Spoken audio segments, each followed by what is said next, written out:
this video, I will show you how to fix the Instagram can't switch accounts problem. First, launch open the Instagram app. Now tap on the profile icon at the bottom right corner of your screen. From here, tap on the three lines. Now you want to scroll all the way down and find the option of logout. Go ahead and tap on that. Then tap on logout again. Once you're back on the login screen, tap on switch account option. You'll see the accounts that are already saved on your device. Select the account you want to switch to. Then enter its password if prompted. If the account you want isn't listed, tap on the use another profile option. Now enter the correct username, email address or mobile number, then enter the password. After that, tap on the login option. And now try switching again. If you're still unable to switch accounts, make sure you're using the latest version of Instagram.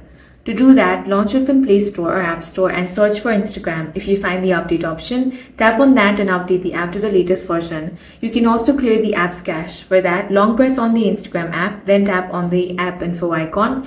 Now scroll down and find the storage option. Here tap on clear cache. If you are still facing this problem, you can uninstall the app and reinstall it as well. That's all for this video. If you found it useful, make sure to hit the like button and subscribe for more videos like this.